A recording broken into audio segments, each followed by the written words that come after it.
ko sem naredil prvo transakcijo za mobilno plačevanje parkirnine, so mi vsi rekli, da bo nemogoče. Namreč moj namen je bil narediti, da lahko v Sloveniji uporabnik z eno in isto aplikacijo mu omogoči, da lahko parkira po celi Sloveniji. In takrat sem se vedno spomnil na ta svoj moto o čmrlu, da čmrl leti, kljub temu, da je fizikalno neustrezen za letenje, ker ne ve, da ne bi smel leteti. Kaj hočem s tem povedati? Da dejansko vse omejitve in prepreke so v naši glavi in da z pravilno filozofijo, pravilno strategijo in pristopom je vse mogoče. Moj uspeh z Mitjo Segajem. Sponi in padci, predvsem pa izkušnje. To je Večerov podcast o dragocenih lekcijah. Za posel, za življenje. Pozdravljeni v novi epizodi Večerovega podcasta Moj uspeh. Danes se mi je pridružil v studiu Uroš Maklič, podjetnik.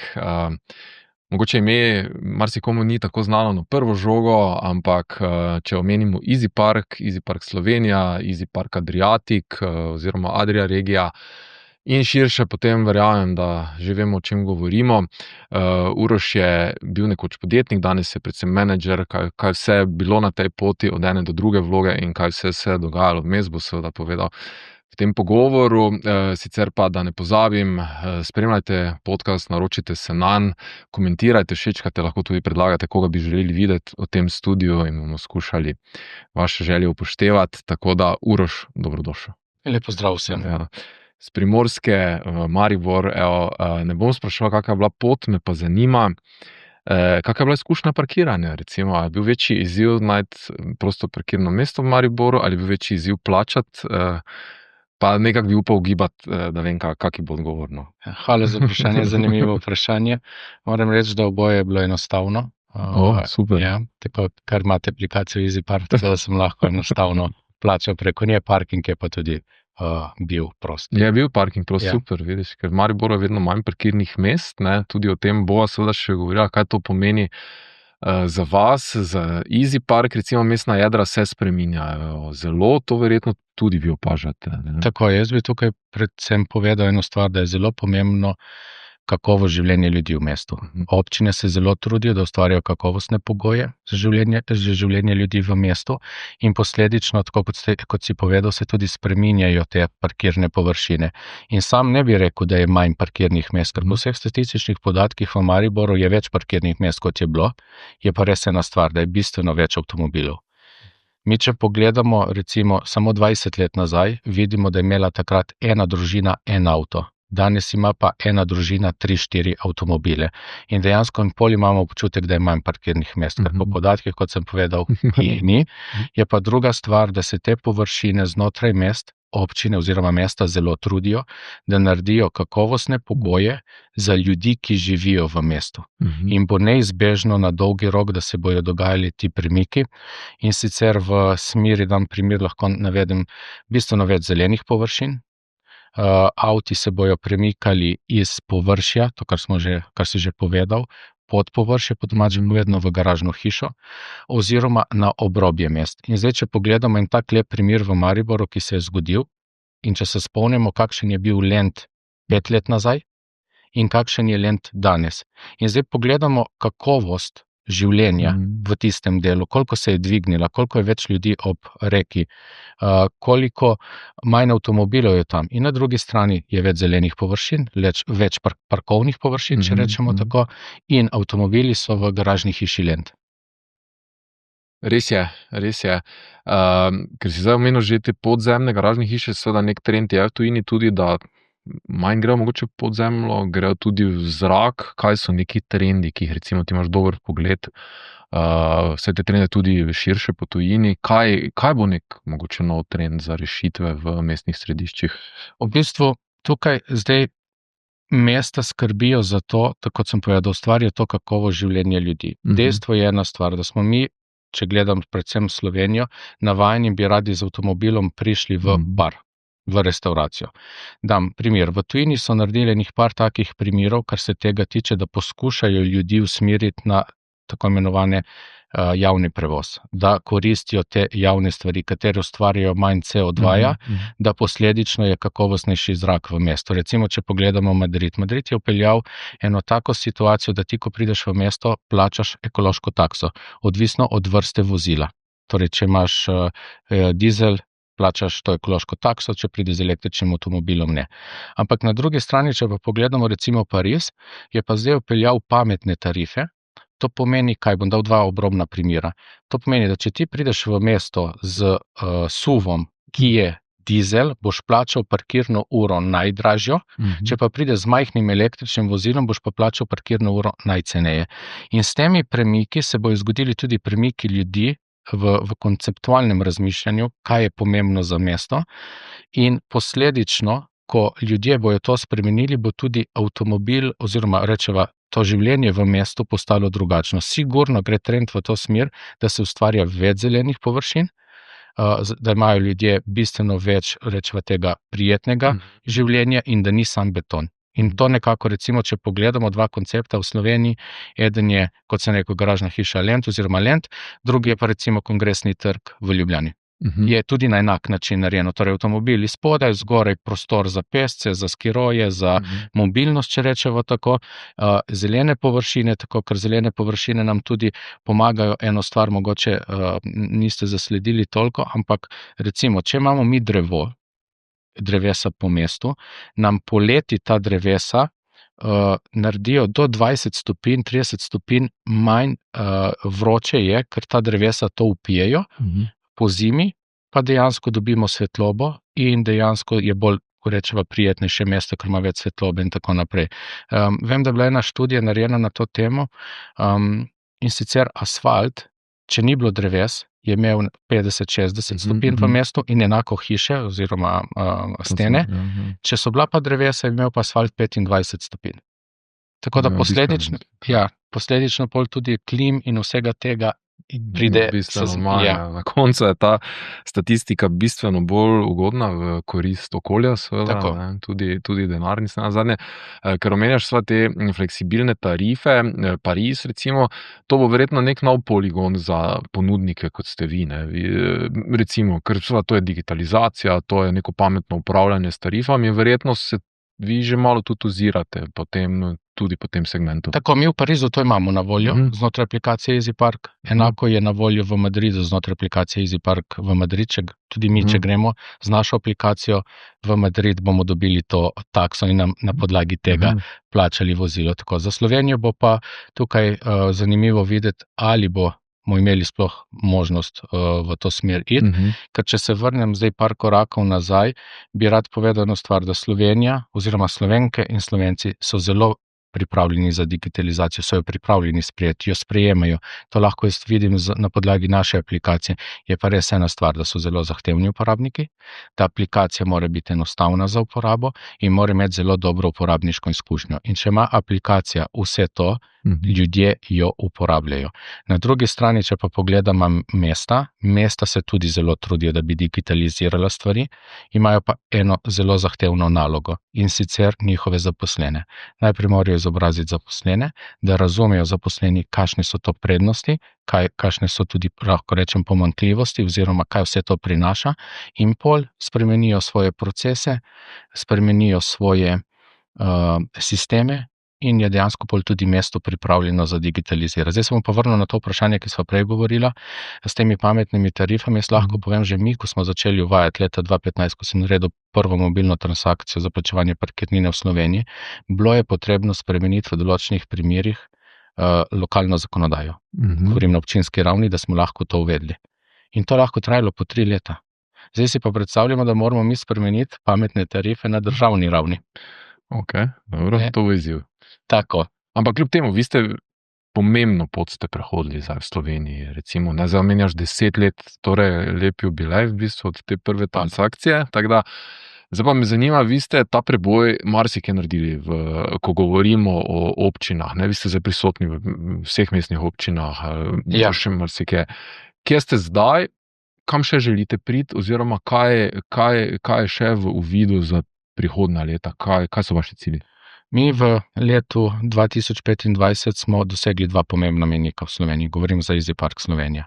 In sicer prvi mejnik je, da imamo 100% pokritost na odprtih tipih parkirišč, pomeni, da lahko uporabnik z aplikacijo EasyPark plača v kateremkoli mestu, seveda, če želi preko aplikacije plačati po Sloveniji. To je bil en mejnik in to smo prva država znotraj Evrope, ki nam je to uspelo. Bravo. Drugi pomemben mejnik, ki smo ga dosegli, je, da imamo 100% pokritost na področju električnih polnilnic. Torej pomeni, da vse električne polnilnice, ki so po Sloveniji na javnih površinah, lahko polnite preko aplikacije EasyPark. In to smo prva država znotraj skupine Arrive, ki nam je to uspelo. Bravo. Seveda gre tukaj predvsem hvala ekipi. In hvaležen sem, da lahko delam s tako ekipo, ker brez nje te neverjetni rezultati bi bili nemogoči. Super, zanimivo. Kam torej dalje? Dalje je pa tako, postavili smo zdaj nek fundament, neko dobro osnovo in nas čaka, da še vse skupaj to, kar sem povedal, kar smo naredili na uličnem parkiranju in na področju električnih polnilnic, ponovimo pri garažnih hišah. To je ena stvar, da bo možno tudi garažne hiše plačati s pomočjo aplikacije EasyPark samodejno. Recimo v Mariboru je bila prva garažna hiša, ki smo to naredili, je bila garažna hiša City. In to je bil tudi pilotni projekt, ki smo ga v Sloveniji upeljali. To je bil pilot? Aha, super. Ja, to je bil pilot. In moram tukaj tudi se zahvaliti mestu in upravljavcu Marpromu. Namreč, da so tako mesto kot fantje na Marpromu pripravljeni iti v pilote in ponavadi vse nove storitve, ki je EasyPark uvedel v Sloveniji, jih uvajajo v Mariboru. Opa, vidiš, eno pomembno mesto, pomembna točka za Maribor, super. Zanimivo, veš, marsikdaj se sploh ne zavedamo, recimo tega, kje vse smo, ne, in kak je verjetno to so momenti, kjer je res pomembno, kako lokalna oblast razume, dojema in kak je pripravljena na spremembe. Ja, tukaj se pa tudi vidi, recimo, da so fantje na Marpromu tako mladi fantje in želijo nekaj narediti, želijo probati. Super. In pol, če pride težava, jo pa itak rešujemo sproti, ampak saj so pripravljeni, tako da ta je bil ta kamera park, na drugi strani je pol za bodoče tudi plan, da rešimo težave poslovnim uporabnikom, da jim olajšamo za administracijo, tako da pokrijemo preko B2B segmenta, da imajo lažje parkiranje, upravljanje svojih voznih parkov in na koncu vseh poročil na enem mestu. Na to je samo plačilo vozila, da tudi upeljemo, tako da je še kar nekaj novosti pred nami, ki so v planu, ampak korak za korakom. Ne zmanjka, vidim. Mislim, to vse poganja digitalizacija. V bistvu vse te rešitve, ne, kar vi ustvarjate dejansko, to je danes digitalno okolje in znotraj tega vi dejansko iščete. Pol pa seveda navzven, da najdete nekoga, ki je pač pripravljen to sprejeti, z vašo pomočjo verjetno tudi malo razvijati, ne, ker verjetno ti inputi od zunaj so tudi pomembni. Ne, Ja, mi imamo, zdaj, če se pogledamo, kako so pomembni. Pomembni so, zdaj bom 2 segmenta povedal. En segment je, kar se tiče stališča uporabnikov.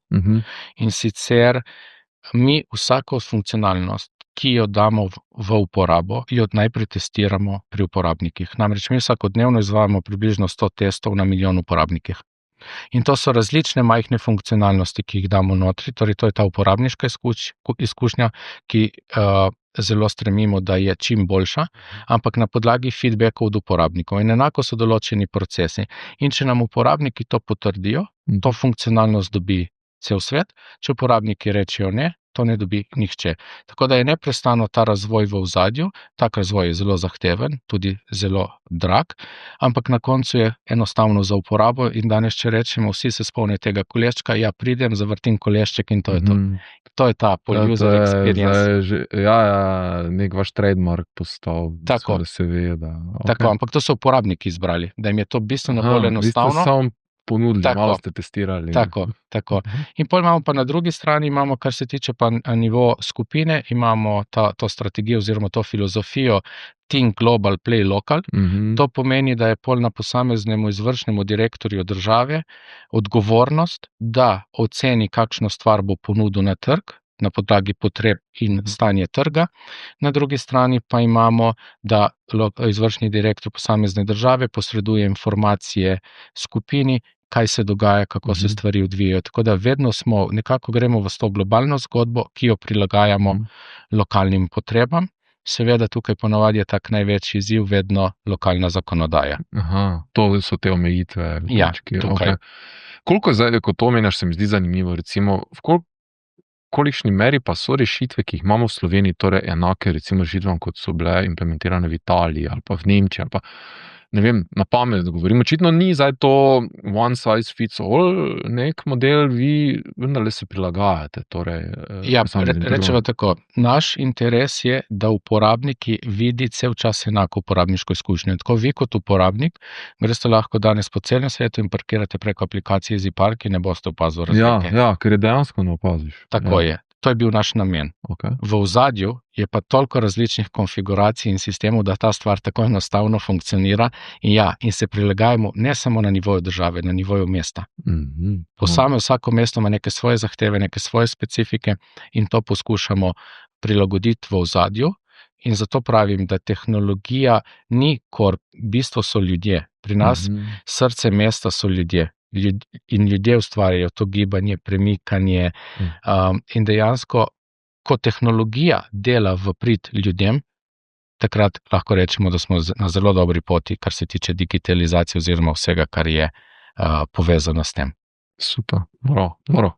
Viš, to je ta navidezna enostavnost je samo, kar v ozadju, torej kompleksnost. Ne? Ja. Dajmo malo to sliko predstaviti, samo da dobijo mogoče poslušalci ta občutek. Ne? V osnovi švedsko podjetje, EasyPark globalno seveda prisotno, kakšne so kje razlike, ti si direktor za Slovenijo, regijo Adriatik pa Bolgarijo. Tako je. Kaj to pomeni? Recimo, kako ti handlaš te trge? Kakšne so to razlike? Jaz bom rekel tako, da z junija sem postal izvršni direktor za Adriatik regijo in Bolgarijo in želim si, da Slovenija ostane najbolj inovativna država znotraj moje regije, to, kar danes je, in to, kar smo naredili v Sloveniji, da ponovimo tudi v ostalih državah. Sam bi povedal tukaj mogoče, da se malo pohvalim, Slovenija je zgled ostalim državam znotraj skupine Arrive, ker po eni strani res nas je samo 2 milijona, to pomeni, da je trg zelo zahteven, zelo hiter in določene stvari lahko hitreje naredimo kot katerakoli druga večja država. Recimo ena taka stvar je spet, ki smo jo tudi v Mariboru prvo štartali. Leta 2019 smo štartali prvo električno polnilnico, da je bilo možnost polnjenja z EasyParkom. Šele danes se več o tem govori. Jaz sem takrat že 2019 rekel, ok, bomo to naredili, ker sem začutil, da je pravilen moment. In je bil tudi v Mariboru. Takrat smo to zadevo speljali z Energijo Plus in pol počasi so se začeli ostale stvari širiti, ker moj namen je cel čas olajšati življenje ljudi, olajšati uporabniku. Meni je namen, da ko pride uporabnik v mesto, če ima električno vozilo v tem primeru, da lahko z eno in isto aplikacijo plača parkirnino in plača polnjenje svojega vozila. Da ne rabi razmišljati, bom, ka ne bom, kako bom, kje imam kartico, kje imam ono, kje imam tretjo, 4 aplikacije in tako naprej. Moram se zdaj malo vrniti, si to aplikacijo omenil, pa si prej omenjal recimo tudi plačilo avtomobila, ne, si imel v mislih nek rentakar ali v katero smer to gre. Bi kdaj lahko bila to rešitev tudi, s katero bomo najemali kolesa ali pa avtomobile, mislim, car sharing recimo v prihodnosti, ali tam še vedno ostajajo tiste aplikacije ločene v domeni posameznega ponudnika, ne? Imamo tako različne načine. Zdaj, če govorimo o samoplačilu vozila, to je naslednja stopnja olajšanja življenja uporabnikom. Pomeni, da ko ti prideš s svojim vozilom na področje, kjer je EasyPark in ga ugasneš, avto, ta infotainment te samo opozori, da si na tem področju in če želiš štartati parkirnino, pritisneš centralni gumb konzole. Že v avtu urediš to. Okay. To smo pa naredili ta korak, ko smo februarja kupili podjetje Parkopedia, ki je integrirana v vseh avtomobilih, teh infotainmentih. In zdaj je že integrirana? Pri enih še ni. Ampak prihaja. Ja, in tukaj bomo naredili ta rollout, da dejansko, ko boš ti prišel na eno parkirišče, boš ugasnil avto te opozori, ti potrdiš, greš iz avta ven, zakleneš, prideš nazaj, odkleneš, vžgeš se, odpelješ in parkirnina se samo zaključi. Okay. In naslednja stopnja tukaj pri tej samoplačilu vozila je enako, ko boš ti dal polniti svoje vozilo. Boš vtaknil in bo avtomatsko te plage zaznalo, kje si, kater avto, čigav račun in to je to. Tako, in to bo vse pol samo se zgodilo. To je zdaj en segment. Drugi segment, če pa pogledamo car sharinge, recimo v Nemčiji smo integrirani s car sharing in lahko preko aplikacije Easy Park imaš na voljo tudi ta parking. Recimo na drugi strani, zdaj ko smo kupili podjetje oziroma skupino Flowbird, smo dobili po novem, tudi preimenovali ime matične družbe iz Easy Park Group v Arrive in imamo danes 3 stebre. Imamo parking, imamo transport in imamo automotive. To pomeni, da smo razširili tako imenovani ta naš asortima produktov in recimo v Parizu cel javni prevoz, ticketless paymenti, kreditne kartice je na naših sistemih. London tudi. Ne? Tako da gremo tudi v ta smer, zdaj se bolj pogovarjamo na parkingu. Zdaj smo bolj na parkingu zaenkrat v Sloveniji oziroma v moji regiji, če rečeva tako. Ampak marsikaj še lahko pride, to je super. Tako je, marsikaj še lahko pride. Je pa tako, da različne regije so različno razvite, odvisno spet od lokalnih izzivov, ki si me prej vprašal, kako je na Adriatic regiji. Ja, ene države so, ampak še vedno imajo parcialne produkte. Ni nobene recimo take aplikacije, da bi lahko uporabnik z eno in isto aplikacijo parkiral po celi Evropi. Mi moramo pogledati jaz gledam vedno z aspekta uporabnika. Slovenija je majhna. Mi potujemo v Avstrijo, ko ti potuješ, greš smučat v Italijo in tako naprej. In mi se dnevno migriramo v recimo Maribor, Graz, Koper, Trst. In dejansko je prav, da imajo uporabniki na obeh straneh možnost plačati z eno in isto aplikacijo. To je najboljše, mislim, in res. Veš, kaj se mi zdi zanimivo, tudi ko priješ kjerkoli v tujini, pa Easy Park, pa odpreš to aplikacijo, ki ti je znan ta interfejs, tako malo domačnosti da, v bistvu, isto je kot doma, ne? Ja. V bistvu, ta en občutek, ki ga imaš, gled, tu isto plačam danes, ne? Tako je, zdaj obrniva situacijo. Slovenija veva, da je zelo turistična destinacija, torej uporabnik, ko pride k nam že s tem, pomeni, da tudi za njega je bistveno bolj domače. Tako. Noro. Omenjaš akvizicije, kot po tekočem traku, ne vem, Parkopedia, Flowbird, ne vem, ti nisi nepopisan list v tem podjetniškem smislu. Mobile Park je rešitev, mogoče se kdo še spomni imena, mogoče ne, kakorkoli, ni nepomembno zato, ker dejansko si ti svojo rešitev prodal Easy Parku, ne, in si na nek tak način si prišel v to globalno okolje. Predvsem pa, mogoče nas malo zanima seveda ta potek takrat pač prevzema, ne, ali prodaja, ali kakorkoli je to izgledalo, tako čisto z podjetniškega vidika. Po drugi strani pa ena rešitev je, ki je danes uporabna tako rekoč globalno in je tvoja. Tudi to nas zanima. Tako je. Jaz sem leta 2015 naredil prvo transakcijo za plačevanje parkirnine v Sloveniji, takrat pod blagovno znamko Mobile Park. In pol je Easy Park me začel snubiti, če bi jaz to prodal. Približno 1 leto je to trajalo in po 1 letu sem se odločil za ta korak. In danes moram reči, da je bila odločitev pravilna. Prvič zaradi tega, ker tehnologija, ki je bila razvita v Sloveniji, se danes uporablja po celem svetu. To pomeni, da 150 milijonov uporabnikov, ki jih imamo danes, koristi to stvar. Na drugi strani pa je tudi pomembno, da je Slovenija postala del mednarodne družine in da lahko uporabnik z eno in isto aplikacijo parkira po celem svetu. Tako da iz tega stališča ni samo ta prvi impakt prodaje, ne prodaje, ampak je tudi neka družbena korist, ki je pomembnejša za uporabnika, da mu olajšamo življenje. Mi moramo vedeti, da Slovenija je 2 milijona.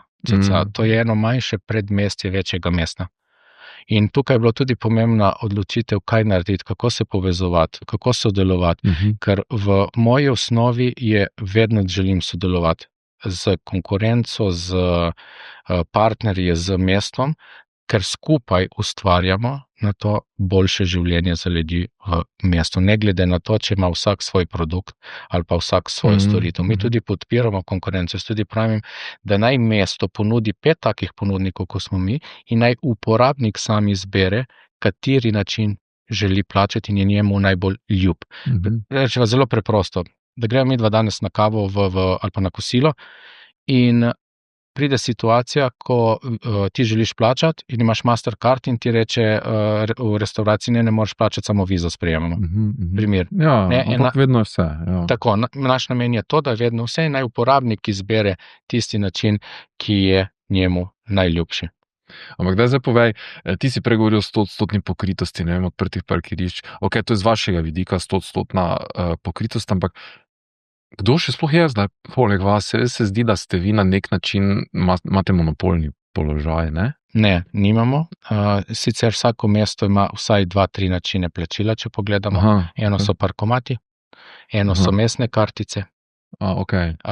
To, kar dejansko tudi mesta sama. Seveda, jaz pravim tudi mestne kartice. Mi dejansko konkurenca z mestno kartico nismo, nikoli ne bomo. Ja. Ker določeni primeri, profili uporabnikov, ki imajo mestno kartico, sploh nimajo avtomobila. Ne? Mi pač poskrbimo za tujce in obiskovalce mest in tem olajšamo plačevanje parkirnine in s tem tudi mestom olajšamo, da imajo višje prihodke. Ker recimo dam primer eno stvar.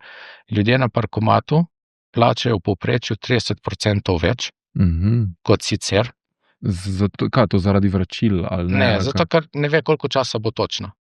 In naprej nekaj plača in to je pač narava plačila taka, da Na drugi strani pa mesto služi bistveno manj. Zakaj? Ker se je zgodilo obema, da nas smo mogoče zamudila 10-15 minut, ma niso šla na parkomat vrš notri, so čakala samo, ali bo kazen ali ne bo. Z aplikacijo je pa tako, da lahko uporabnik sam podaljšuje in če predčasno konča opravek, lahko tudi predčasno zaključi parkirnino. Tako da res plača po porabi, če rečeva tako. Zdaj, ker to izpostavljaš, ta prva ura je še vedno bolečina, ne? Zakaj je prva ura fiksna? To je pa odvisno od posamezne lokalne zakonodaje in posameznega mesta. Kje se lahko zgodi, da so 15-minutni intervali ali pa da bi že, je minutni interval do prve ure? Ne, v Sloveniji ne. V Sloveniji je povprečje, če pogledam tako minimalno pol ure oziroma 1 ura. To je spet odvisno od mesta do mesta. Običajno je 1 ura. Ja. Kar se marsikomu zdi. Sem do Mariboru imate tudi to specifiko, da imate še 10 minut. To je ta buffer za nakup, to misliš? Ne, to je župan za hitre upravke naredil, da lahko se hitro zavrti. Ja, ker tako so mi razložili tudi pač nadzorniki parkirišča, da 10 minut vedno kot velja, tudi če bi ti zdaj stopil do parkomata, pa recimo šel po listek, da to je ta neka... Lahko je, lahko tudi v 10 minutah kaj na hitro odložiš in bom rekel tako, da to je, če me spomin ne vara, edino mesto v Sloveniji, ki ima teh 10 minut. Tako da to ni neko splošno veljavno, to je okej. Župan se je zelo potrudil za ljudi, ki živijo v mestu in obiskovalce. Dobro. Bilo pa je kar nekaj polemike, pa se še to morava seveda od teh, zdaj pa me boš ti, to niso načini, profili, kaj je to, zaradi posledica tega je v bistvu ta doplačilo, dodatek, odvisno od tega, kateri profil imaš ti zbran, ali boš parkiral samo v lokalnem, v svoji občini v bistvu, ali boš gostoval, zdaj mi je izraz iz glave padlo. Ja, v osnovi mi imamo tako narejeno, da za našo storitev plačuje nam uporabnik. Ja. In mesto dobi celotno vrednost parkirnine. Mesto dobi 1 euro ura, mesto dobi celo v osnovi je ta koncept narejen. Zakaj? Zato, ker uporabnik ima možnost izbire. Ima možnost izbire, govorim, ali gre na parkomat, ali gre z mestno kartico, ali gre preko EasyParka v tem primeru. S tem, da pri EasyParku ima spet na voljo 2 paketa. Tisti, ki malo parkira, plačuje po transakciji. Tisti, ki dosti parkira, pa ima mesečno naročnino in lahko po celem svetu parkira brez te dodatne transakcije. Podobno kot mi. Oprosti, tarifo sem mislil. Znotraj enega paketa so pa še tarife. Ja, mi rečemo temu cenik naš. Cenik naš. In je odvisno, Odvisno od tega, kaj si uporabnik izbere. Ja. Namreč, recimo tudi pri spletnem plačilu položnic, ti imaš lahko paket od banke, kjer imaš vse notri in plačaš 20 evrov naročnine, dam primer, ali pa plačuješ položnico na vsako transakcijo. In tako imamo tudi mi. S tem, da bom zdaj povedal tako. Naročnina je mislim, da je 3 evre za slovenskega uporabnika in lahko parkira po celem svetu in nima dodatne te pristojbine. Niker, potem je niker nima. Ne, tako je. Ali pa plačuje po transakciji. Zdaj, odvisno kolikokrat parkira, si pač izbere sam svoje potrebe. Enako, ko imamo pri kreditnih karticah. Vse tudi tam imaš te pakete na tak način. Ker se spomnim, v osnovi je bilo tako, če si bil samo v svoji občini, ne, pa si le zbral to tarifo v bistvu nekako, ni bila ta, takrat ste nas obveščali letom. Ja, to je pa res ena stvar, je bila spet ena posebnost. Ker je bila neka polemika okoli tega. Tako, ena posebnost je bila, ki je bila razvita za Maribor. Maribor je vedno poseben. Ja, res je. In v Mariboru imate dodatno še lokalni paket, ga imenujemo. To je pa tisti paket, ki uporabnik lahko ima izbrano mesto, lokalno mesto, in uporablja aplikacijo EasyPark brez nobenega, rečeva temu, stroška. S tem, da lahko samo v Mariboru. Čim gre ven, pride na standarden paket. Se spremeni ta paket in tam je ta klasično doplačilo. Plačilo za storitev. Ja, ampak moramo vedeti eno stvar, recimo, dostikrat gledamo, to so mogoče 10 centov, 12 centov, ampak to nam pomaga, da še naprej smo najbolj inovativno podjetje na svetu, da smo globalno podjetje, da lahko uporabniku olajšamo življenje. Moramo tudi z tega aspekta pogledati, kaj to prinese podpora in tudi na drugi strani dam primer, če kakšna napaka, recimo na naših sistemih, ali pa da uporabnik dobi kazen, ker je mogoče kaj nam ni delovalo. Mi tem uporabnikom povrnemo, tudi v določenih primerih plačamo kazen. Tako da je z roko v roki in je uporabnik v našem svetu tisti prvi, ki nam je najpomembnejše, da je najbolj zadovoljen. Super, ok. Dajmo mogoče na tej točki še malo, ker si zdaj omenjava in globalno in lokalno sceno. Kak je za tebe recimo voditi podjetje, ki združuje ta na nek način ste korporativno okolje globalno prisotni, ti imaš pa specifike trga, ki je zelo zanimiv, si predstavljam, ne, seveda ta nekoč republike, danes države, nekoč bivše skupne države, so zanimivi trgi verjetno, ne, tako da kak izziv je za tebe kot menedžerja to? Sam moram povedati, glede na to, da prihajam iz podjetništva, je malenkost, moram reči, lažje, namreč znotraj skupine je inovativnost na prvem mestu. Druga stvar je pa stalnica, so neprestane spremembe. Bom povedal skozi 2 primera, recimo. Ko sem se jaz pridružil EasyParku, nas je bilo 80. Danes nas je čez 4000. Wow.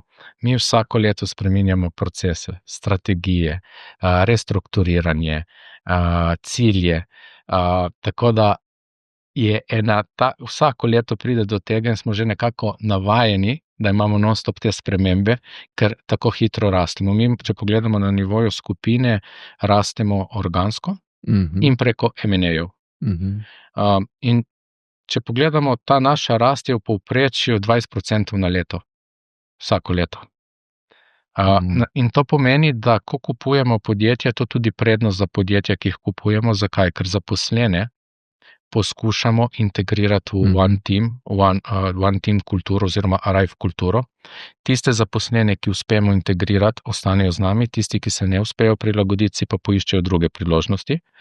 Na drugi strani, kar se tiče pa sistemov, poberemo iz teh sistemov najboljše ven, jih integriramo v Global Mobility Platform, torej globalno mobilno platformo, in pol te sisteme ugasnemo. Tako da, pravim, tukaj je tudi za zaposlene pozitivno, seveda morajo pač biti pripravljeni na to malo podjetniškega duha, malo sprememb, dosti, da so stalnica in tako naprej. Super. Je še kaj razvoja v Sloveniji?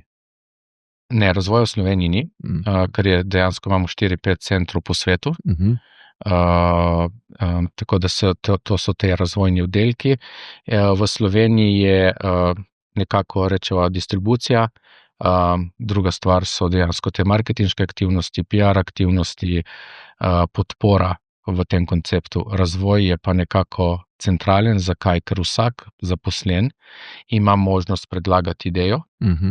To idejo dobijo uporabniki v testiranje in če jo potrdijo, pol jo dobijo vsi uporabniki na svetu, če jo ne potrdijo, pač nihče ne dobi. Tako da smo odprti za te inovacije. Super. Kako dolgo pa recimo traja tak proces? Pride ideja, da jo date v testiranje, kako dolgo potem testirate, pa kak je potem do implementacije recimo? Tako, če so kakšne manjše stvari, dokaj hitro, če so kakšne daljše stvari, da je potrebno malo več prilagoditev v zadju v sistemu dlje časa, ampak to so dejansko nastavljeni KPI. So nastavljeni KPI. Dosežete, oziroma ko dosežete takrat. Tako časovno, kot število, kaj more pač klikov ali kakorkoli znotraj tega storitev, kolikokrat je bila uporabljena, pa taki primeri. Zdaj odvisno od primera. Ker sva že omenjala ta segment električnih polnilnic, me zanima, kako se je to v Sloveniji prijelo? Pozitivno. Trend gre v to smer, da bo vedno več tovrstnih električnih polnilnic. Moram povedati, da Slovenija je zelo dobro pokrita, kar se tega tiče, v primerjavi recimo z Italijo. Številom polnilnic. Številom polnilnic. Bistveno, ali pa Hrvaške. Tukaj bom rekel tako, z trudom, ki smo ga naredili vsi skupaj, se lahko damo obok nordijskim državam, ker nordijske države so tukaj bistveno pred ostalimi državami, tako da bi lahko v Sloveniji imeli izključno samo električna vozila in glede na to, kako je mreža postavljena, govorim mreža, bi lahko zadostila tem pogojem. Je pa zdaj drugo vprašanje, ali vse te polnilnice imajo toliko kapacitete in tako naprej zaradi teh infrastrukturnih zadev. Ampak v osnovi, kar se tiče pokritost, ti moramo vedeti, Slovenija recimo z enega konca na drugi konec imaš 450 km, rečeva cca, pomeni, da že skoraj vsak avto električni lahko to naredi. Vi tako postavljate nikoli ne.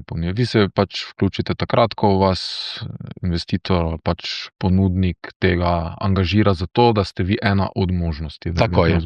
Mi z infrastrukturo v tem primeru nimamo nič. Tako bo to verjetno ostalo. Tako je. V bistvu, zaenkrat sigurno tako, ker nam je v interesu ponuditi našim uporabnikom čim več storitev, da jih lahko uporabijo. Na tej eni isti platformi, v isti aplikaciji, skratka tam, ne? Odvisno pol še preko katerega načina. Lahko je aplikacija, lahko je samo plačilo vozila. Okay. Ampak danes, če govoriva midva o aplikaciji, recimo tam imamo mi zdaj tudi možnost ne samo plačila parkiranja, ampak tudi plačila polnjenja. Tako je. Vse v isti aplikaciji. In zdaj spet po celi Evropi, ne samo v Sloveniji. Vse tam, kjer je na tudi polnjenje, ker ste vi, v bistvu isto velja. Recimo, če bo šel na Norveško, lahko polniš svoje električno vozilo z isto aplikacijo, ki imaš tukaj. Veš, ker to je bolečina, ne? To je bila, mogoče se zdaj to sprošča, zdaj predvsem mislim, da je to pravilo za ultrahitre polnilnice, da morajo obvezno zdaj že imeti plačilo s kreditnimi karticami ali pa plačilnimi. Prej pa je bila ta ujetost v te ponudnike, aplikacije posameznih ponudnikov, bo si skoraj pri vsaki ponudnici rabil svojo aplikacijo, svoj profil, ne, tako da je sva ta univerzalnost z EasyParkom verjetno odlična možnost, po mojem. Ne. Ker dam primer, recimo, par kolegov se spomnim, imajo po 5-6 kartic za polnjenje električnega vozila v avtomobilu. Ker je rekel, mogoče hoče imeti eno polnilnico polniti in se zgodi, da je polna.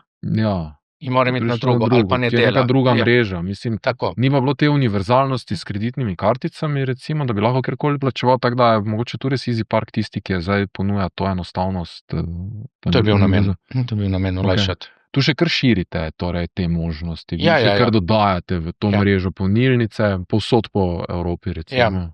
Delamo zelo veliko na temu. Recimo, kar se tiče Avstrija, Italija, Nemčija, zdaj se širi, ampak so za Slovenijo, kar se tega tiče. Tudi recimo prej, ki so neko nordijske države, ki imajo bistveno več električnih vozil, recimo Norveška, če me spominje, ima 35%, 30-35%, pa še vedno nimajo 100% pokritosti, tukaj smo jih mi prehiteli, ampak imajo pa tako razvejene stvari, ker je toliko let so vlagali v to, že vsaj 10-15 let, ne. Tako da se pozna. Super. Kaj tebe recimo v teh dneh ali pa v teh tednih, mesecih najbolj zaposluje? Kaj je zdaj glavni fokus? V tem trenutku je plani za naslednje leto. To je načrtovan tik pred. To je zdaj v tej fazi, tako da to je zdaj čisti fokus za ker ni samo Slovenija, je cela regija. Za celo regijo. Treba pripraviti stvari, kaj pričakujemo, da se bo zgodilo, malo moramo tudi predvidevati, da imamo resurse na voljo, tako da običajno je to obdobje temu namenjeno. Kakšna je recimo zdaj regija, seveda spet specifike, katera država ti je mogoče največji izziv v tem trenutku? Jaz bom povedal tako, vsaka država ima svoje specifike, ne morem dati enovitega odgovora, ker ga ni, ker vsaka ima na svojem področju. Dejstvo je, da smo toliko prilagodljivi in da vedno pol pride do nekega izziva. Dobro, ja. Ampak ti verjetno tam si predstavljen z predstavniki lokalnih oblasti, pa to ne, tako v Srbiji ali pa ne vem, v Bosni mora biti kar izziv, ne, ali pa kar fajn. Ja, zaenkrat je fokus, znotraj Adriatic regije so fokus države, ki so v Evropski uniji. Tako da recimo Srbija še ni... Ja, moram povedati, da ni zato, ker ne bi želeli, ampak ni zaradi zakonodaje, evropskih zakonodaj, regulativ. Dejansko, čim ni znotraj Evrope, so določena pravila drugače. In glede na to, da mi imamo te centralne sisteme, poskušamo imeti centralne sisteme, poskušamo imeti storitve, da pač z eno storitve lahko pokrijemo čim več stvari. Čim prideš iz držav, ki niso znotraj EU-ja, imajo že svoje posebnosti, recimo od plačilnih metod do načinov, kako poteka komunikacija. Ampak vi boste šli tja? Sigurno bomo šli, ampak vedno kalkuliramo, kdaj je pravi čas. In koliko energije v dani situaciji vložiti.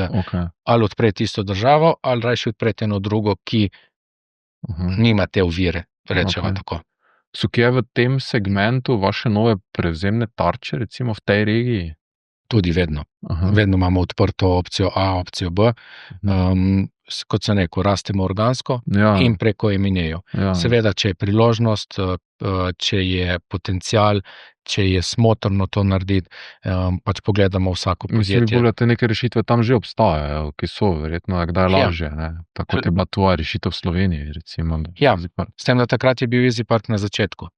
Je bil nordijski, če ga tako imenuje, nordijski startup. In je bilo bistveno drugače. Zdaj smo prišli v korporativno in je spet drugačen pristop. Zdaj načeloma kupujemo, zdaj smo tudi zaključili nakup 4411 v Belgiji, podjetja, ki je bil vodilni player na lokalnem področju, tako da vidimo od primera do primera, vidimo, kaj narediti in kakšne sinergije imajo te nakupi. Če imajo neke sinergije, dobre sinergije, pol gremo v to zadevo, če pač sinergiji ni, običajno se ne odločimo. Čak, jaz sem lani opazil, ne vem, Pula, mogoče B-Move? Ja, B-Move je lokalni hrvaški igralec. To lahko je ena od prevzemnih tarček, da je prihodnje. Lahko bi. Mislim, ker je bila zelo solidna izkušnja, se ti verjetno to boljše poznaš, pač z aplikacijo dokaj enostavno se je dalo parkirati. Ja, porabniki mi pravijo tako, da je dokaj komplicirana. Ni tako enostavna kot to, ampak glede na to, da si pač tam znašel slučajno, pa to si dajte ono, pač ni pa bilo na tem nivoju. Je pa v interesu nam sigurno Hrvaška, ravno zaradi tega, ker če gledamo Slovenija oziroma koliko turistov ima Hrvaška, je ena taka doprinos, če bi dali to mednarodno aplikacijo tudi na Hrvaško v kratkem. Ja, to je, mislim, sigurno z tega vidika, tako da toliko sva, dajva še mogoče o podatkih, ker je to mogoče en zanimiv segment zdaj, seveda podatki so, vi se srečujete si predvsem z enormnimi količinami podatkov, ki jih obdelujete, nazadnje so relevantni tudi zato, da lahko razvijate naslednje rešitve, relevantni so verjetno tudi pri potencialnih prevzemih. Kako obvladujete te podatke, zakaj vam se služijo, kak kapital so recimo podatki za vas? Jaz bom v osnovi povedal, mogoče te bom presenetil, te podatki so namenjeni mestom. Mesto upravlja s temi podatki.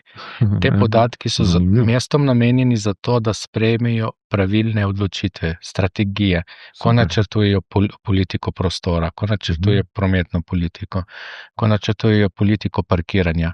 To so tisti podatki, ki odločevalcem olajšajo stvari in tudi, da sprejmejo pravilne odločitve. Ker dejansko če ti nimaš podatkov, delaš na pamet. Res je. To so pa živi organizmi in pol mesta točno vejo, kaj se jim dogaja na določenem segmentu in točno vejo, kako lahko kaj naredijo in s tem preusmirjajo tokove, preusmirjajo zasedenost, preusmirjajo mogoče tudi gnečo, da ni. In kot sem rekel, te podatki so v osnovi namenjeni mestom, da mesto z njimi operira in sprejme pravilne odločitve. Seveda je pa naš namen, da skupaj naredimo mesta prijetnejša za življenje. In vi date neke surove podatke ali že malo z nekimi ugotovitvami, analizo, priporočili ali pol oni sami v celoti s tem ukvarjajo njihovi strokovnjaki? Mesta dobijo oboje, tudi svetovanje z strani zaposlenih na EasyParku oziroma teh account managerjev, če jih tako imenujem, da jim tudi povejo in tudi primere jim pokažemo iz drugih evropskih mest. Tako da vejo, kaj delajo druga evropska mesta na tem nivoju, kaj lahko pri sebi naredijo, ker pravim, če vejo, kako s temi podatki, To je osnovno. lažje pol spremenijo zadeve in pol tudi mesto to občuti. Pa se ti zdi, da jih že uporabljajo v to korist, v bistvu, da dejansko potem snujejo naslednje politike, ali jim je še kdaj treba reči, da res bi bilo fajn mogoče, da te podatke. Eni več, eni manj se trudijo, je pa res ena stvar, da to je tudi za njih nekaj novega. Ja, seveda, sigurno neko novo področje. Sprejemati odločitve na podlagi podatkov do zdaj je bilo težko, jaz pa tudi vedno pravim, štartamo eno zadevo, boste videli in glede na to, da imate pol podatke na voljo, lahko to hitro prilagodite in spremenite. In rastete z mestom, živite z mestom. Ker danes je tako, jutri je tako. Ja, tako praviš, organizmi, ki se nenehno spreminjajo. Tako da je bilo, predstavljam si, da ta sodelovanja na začetku so morala biti kar izziv, bom rekel, ko ste vi sploh prihajali z terena ljudje, recimo s to rešitvijo k njim, verjetno jih je bilo na začetku teže prepričati. Koliko lažje je danes se neke nove rešitve vpeljevati in osvajati nova mesta, nove destinacije na podlagi vsega dela, ki je bilo v preteklosti opravljeno? Jaz bom rekel tako, ni da je danes lažje, je pa najprej se bi zahvalil vsem upravljavcem, ker dejansko so verjeli vame in so mi zaupali. In to, kar sem jim povedal, to smo dostavili. To je bil ključ. In enako je danes. Karkoli me vprašajo, ali pa novi, je potrebno, da mi zaupajo, da to, kar obljubimo, to bomo naredili. Je pa mogoče res, da s tistimi, ki delamo že dolgo časa, vejo, da so v varnih rokah in vejo, da kar pač povemo, da to tudi naredimo in da to tudi speljemo. In tudi, če pride do kdaj do kakšnih takih izzivov, vejo, da smo tukaj in da tudi to uredimo. Super. Neko tako zanimivem okolju, seveda smo zdaj v tem okolju platform, ali kak bi rekel, danes vse preko platform seveda poteka. Se vi vidite na nek način kot platformo, recimo podobno kot je Airbnb za nastanitve, podobno kot je Uber za prevoze, za dostavo hrane, podobno kot je Booking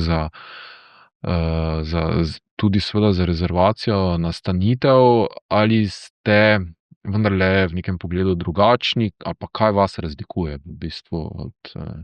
Ker na nek način olajšujete življenje ljudem na zelo podoben način.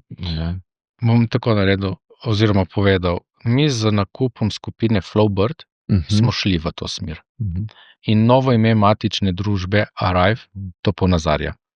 S tem, da tukaj smo naredili, ko smo ta nakup naredili, smo tudi ustvarili globalno mobilno platformo, torej Global Mobility Platform, ki imamo danes znotraj te platforme pol 3 stebre. Parking, transport, automotive. In zdaj, če se vrnem nazaj na ljudi. Torej, če pogledamo, kaj je srce mesta. Srce mesta so ljudje. Te ljudje kaj ustvarjajo? Ustvarjajo gibanje, ustvarjajo premikanje. In malo filozofsko bom povedal, ampak v tem konceptu gre. In te ljudje se premikajo zakaj? Zato, ker grejo na sestanek, grejo na kosilo, grejo v fitness, grejo v šolo. In s čim to počnejo? Počnejo z vozilom, recimo avtomobilom, avtobusom, vlakom ali kakorkoli. In to gibanje danes je daleč od popolnega. Ni brezhibno. Okay. In zdaj novo ime skupine ponazarja Arrive. How I will arrive. In če pogledamo, če vi pridete, oziroma ti prideš na na cilj, nasmejan, pozitiven, to izžarevaš tudi iz sebe ven in tudi mesto izžareva to. Če ti prideš, da imaš gužvo, prideš na cilj, napet in to tudi bolj izžarevaš. In naš namen je danes, oziroma vizija je, da mesta se zelo trudijo na temo, da mi ponudimo podatke, da lahko mesta to spremijo in da probajo doseči to brezhibnost premikanja znotraj mest, zato da ko ljudje pridejo na točko, torej to ni samo potovanje, več kot potovanje. Je pomembno, kako prispeš na ta cilj. Celotna izkušnja. Tako, da pridejo veseli. Zanimiv pristop, ne, malo sem se tam zdrznil, ker si rekel, da je zdaj izkušnja daleč od popolnega. Zanimivo, kako vi to opazujete, ne, očitno ste pač v podjetju, mislim generalno, ne, da ste toliko pozorni na to, da res, kaj so največje anomalije, recimo na tej poti, že to verjetno zatiki pri plačilih ali pri naročilih, ne vem, kaj vi recimo opažate v podjetju, ali pa ti osebno, da je zdaj dela to našo izkušnjo tako zelo nepopolno v tem trenutku? Dosti je aspektov, ni samo eden. Od nepravilne politike prostora, od nepravilno načrtovanje mest. Dam primer, recimo že ena zadeva, koliko časa je semafor zelena luč, ali ustvarjaš zeleni val ali ne, recimo. Ne. Dam primer, ena banalna stvar, je odvisno od uporabnikov, koliko so res uporabniki, se držijo rečeva omejitev. Dam primer, če uporabnik ne vozi po omejitvah, pomeni, da ustvarja zamaške. Ne, ker zabre. Tako da je ogromno stvari. Mi delamo tukaj na več aspektih. Eno je na aspektu, da s podatki se sprejmejo pravilne odločitve. Drugo je, da mesta dobijo ustrezne smernice, pa tudi uporabniki se morajo dejansko rečeva spremeniti kulturo, način razmišljanja. Tako da tudi na temu delamo. In eno z drugim nam bo pripeljalo do te brezhibnosti, če tako imenujemo to premikanje. Pa res tudi ena stvar, če pogledamo za Slovenijo imamo manjša mesta. In tukaj je tudi pol to vprašanje, ta javni prevoz. Če bi imeli javni prevoz na zelo visoki ravni, kar je težko za naše razmere, glede na to, da nimamo kritične mase. Je eno z drugim povezano. Ne, in pol to tudi vpliva. Ker ti dejansko zdaj, če pogledava določena mesta, ki so res mogoče Edinburg ali pa kakšno Oslo, ali pa Štokholm, bom povedal en primer pol, ki smo tudi naredili, upeljali na tej vrsti. Vidimo, da se ljudje premikajo na različne načine. Amsterdam, recimo, s kolesi. S kolesi imajo parkirne hiše za kolesa.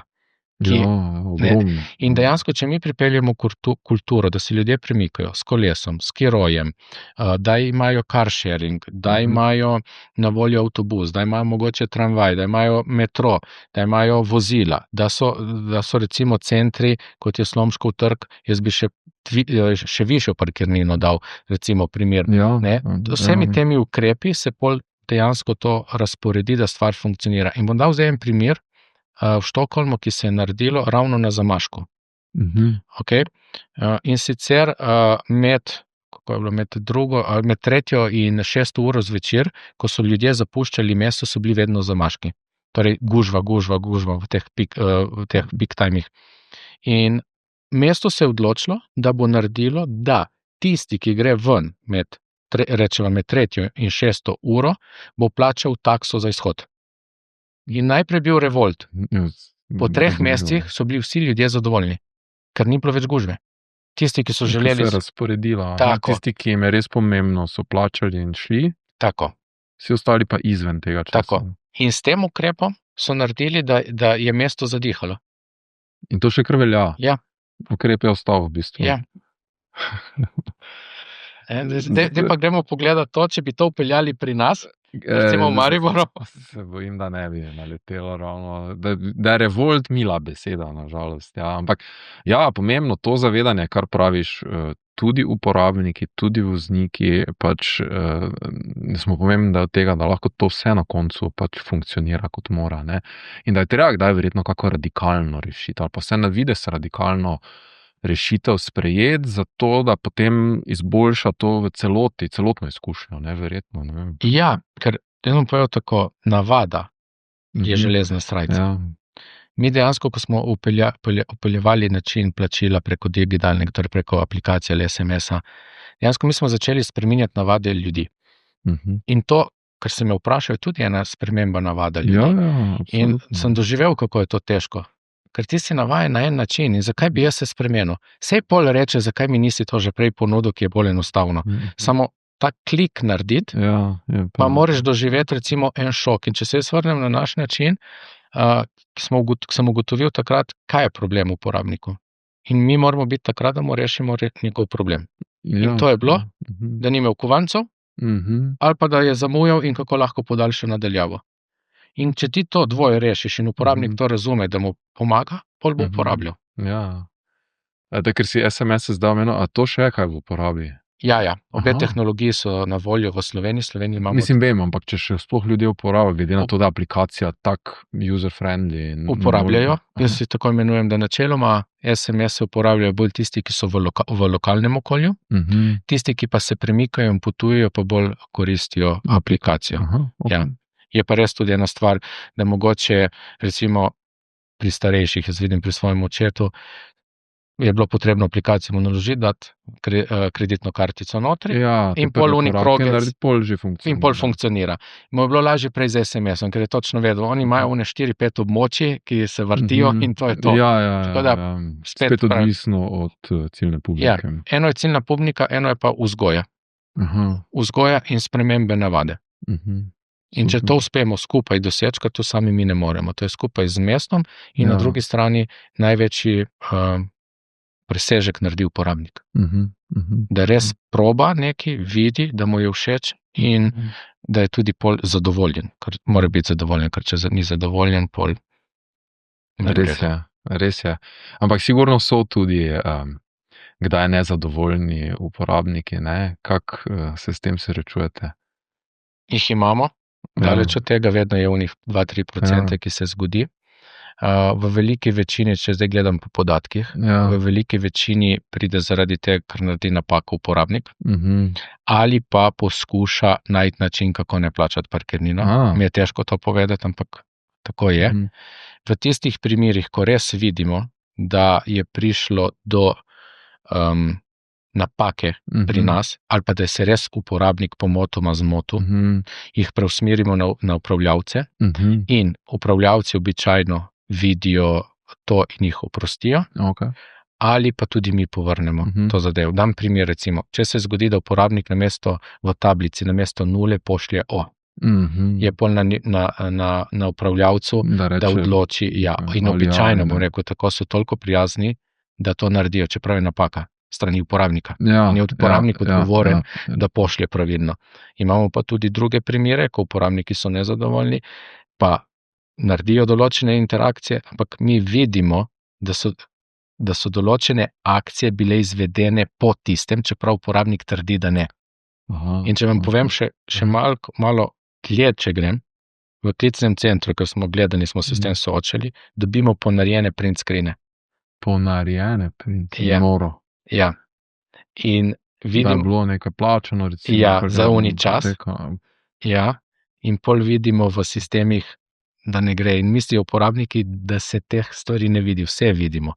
In pravi, mi smo zelo transparentni, vendar si želimo, da je tudi uporabnik transparenten in pravičen prvič do samega sebe in pol tudi do okolja, v katerem živi. To je specifika mentalitete teh trgov. Tako. Bi rekel, da mogoče v Skandinaviji se to ne zgodi ravno. V Skandinaviji tega ni. Bom povedal še eno stvar, recimo v Skandinaviji. V Skandinaviji imajo tako, da ko ti imaš škodo na avtomobilu, slikaš in pošlješ in to je to. In dobiš povrnitev. Zdaj pa dajva to preslikati v naše okolje. Vidiš specifika, sem rekel, ja. Si me spomnil svoje vmes tudi na en primer, ki sem ga jaz imel. Ja, veš, ko razvijate do tega nivoja, in si pol razvajena, ne vem, kamera park, kako se reče uradno? Kamera park, ne. In seveda pol prijem enkrat, ne vem, mogoče 2 leti nazaj tukaj v Sodni ulici, ker je to takrat, pač prvih in to ne dela nikakor in ne moreš, in pol se več ne znajdeš in pol kličeš, pol te pač povejo, da 3 dni ta kamera nekaj ne dela in da nadgradnja sistema, ampak veš, ko si navajen na nekaj, pol več kar drugače ne znaš, ne veš, da bi morala delati, ne moraš na parkirišče zapeljati, pol ne veš več, ali naj listek vzameš, ali kako naj to rešuješ, očitno moraš listek vzeti, pa pol plačati po regularni poti, verjetno fizično, ampak ko si navajen, da to skozi dela, ne, pol te kar to malo iz ritma, se strinjam. Se strinjam s tem, ampak moramo se pa tudi zdaj pogledati spet to ozadje, kaj je v verigi. Mi kot EasyPark smo vidni, torej kot aplikacija prvi in uporabnik misli, da je vse to naše. Tukaj vzadje, če govorimo na Kavevara parku, so vsaj 3 deležniki. Dejansko, če pade neki na strani EasyParka, ne bo delalo. Če pade na strani ponudnika zapornic, ne bo delalo. Če pade na strani upravljavca kaj, ne bo delalo. Torej je dosti členov v verigi, ampak glede na to, da smo mi Vi ste prva linija. In zato se trudimo, da vse te stvari delajo, ampak kdaj se zgodi, da karkoli znotraj tega sistema in pol je taka uporabniška izkušnja. Točno to, veš, in pol več ne veš, se ti pravim, dvignili ste na nek nivo, ne, in pol smo zdaj malo tudi razvajani s svoj uporabnik in pol se več ne znajo, kako pa zdaj, zdaj pa to ne dela, ne odpre se mi, kaj, imam aktiviral, zakaj ne dela, prejšnji teden ne dela, zdaj ne dela, ne. Ja. Vse, pol pa je lahko banalna stvar, vzdrževanje zapornice, ne vem, karkoli, ne. Uporabnik pričakuje, da te storitve delajo. Ali pa, veš, kaj sem jaz pomislil, res, mogoče pa je to ideja, da ko bi aplikacija glede na lokacijo, ki itak ve, ne, da ko jaz odprem, ker hočem rešiti ta svoj problem, da mi, ne vem, pop-up na tej lokaciji, pa zdaj vidimo, da ste na tej lokaciji, ne vem, tu pa zdaj 3 dni ali 4 dni ne bo delala funkcija kamera park, recimo. Ja, in take stvari imamo znotraj, ampak moramo biti tudi prepričani, če res 3-4 dni ne bo delalo, ker dostikrat se zgodi, da je eden od deležnikov, ki niti te ne informira. Vi sploh ne veste, da ne dela. Ja. Ker ni znotraj, rečeva, naše Global Mobility platforme, ampak je vzunaj. In bolj ne vemo. Moram pa povedati eno stvar pri Kamera Park, da smo zelo veliko pomagali invalidom. To se je skažalo takrat pri garažni hiši City, ko smo prvič peljali, in sicer za pridobitev listka, za iti na blagajno, tu njim olajša življenje. No, super, viš, to je, pogosto spregledane skupine ljudi, ki nimajo enakih možnosti kot mi, ampak pomembno. Super. Pred koncem, kakšna je tvoja vizija vseh rešitev, ki jih vi naslavljate, recimo čez 10 let? Kaj bo bistveno drugače in kako bo izgledalo v prihodnosti? Sam vidim, tako kot sem na začetku povedal, da bomo šli v smeri kakovostnejšega življenja ljudi v mestu, več zelenih površin, manj avtomobilov v centru mest, in neizbežno bo, da bomo šli v smeri to, kar nam Evropska unija narekuje, elektrifikaciji oziroma zmanjšanje ogljičnega odtisa, kar se tiče samega mesta. Namreč, zdaj se je zgodilo, da sem bil v enem tednu v 2 mestih, tako ne bom o imenu mest povedal, ampak mesto A, ki ima bistveno več električnih vozil, in mesto B, ki nima. In kakovost zraka v mestu B je bila znatno nižja kot v mestu A. In zdaj, če uporabnik enkrat to proba, vidi, bo pol tudi začel razmišljati drugače, kaj pomeni kakovost življenja za samega občana oziroma stanovalca v mestu, če bo šlo v to smer. Tako da, to je en segment, ki ga vidim, si pa želim na drugi strani, da bi za Slovenijo oziroma za to mojo regijo, da bi EasyPark postal sinonim za parkiranje, kot je Hanzaplatz za Ogliže. Močna izjava pred koncem, pred zadnjim vprašanjem, ki je enako za vse naše goste, Uroš, ker si podjetnik, verjamem, da še vedno, čeprav danes mogoče v uniformi menedžerja, ampak kaj je bila najbolj boleča izkušnja na podjetniški, ali pa tudi zdaj, kasneje poslovni poti, ki pa se je potem, lahko bila tudi kakšna napaka, ki pa se je potem kasneje izkazala za najbolj dragoceno lekcijo? Ena taka mi je ostala še posebej v spominu, in sicer, ko sem naredil prvo transakcijo za mobilno plačevanje parkirnine, so mi vsi rekli, da bo nemogoče. Namreč moj namen je bil narediti, da lahko v Sloveniji uporabnik z eno in isto aplikacijo mu omogoči, da lahko parkira po celi Sloveniji. In takrat sem se vedno spomnil na ta svoj moto o čmrlu, da čmrl leti, kljub temu, da je fizikalno neustrezen za letenje, ker ne ve, da ne bi smel leteti. Kaj hočem s tem povedati? Da dejansko vse omejitve in prepreke so v naši glavi in da z pravilno filozofijo, pravilno strategijo in pristopom je vse mogoče. Odlično, pozitivno in motivacijsko za konec. Hvala, Uroš Maklič. Hvala vsem za pozornost. Verjamem, da ste uživali v tej epizodi. Všečkajte, komentirajte, tudi povejte, če kaj ni v redu, predlagajte, predvsem pa se ne pozabite na podcast naročiti, da ne boste zamudili naslednje epizode. Še enkrat hvala, Uroš Maklič, EasyPark. Najlepša hvala za povabilo. Do naslednjič, naj bo uspešno.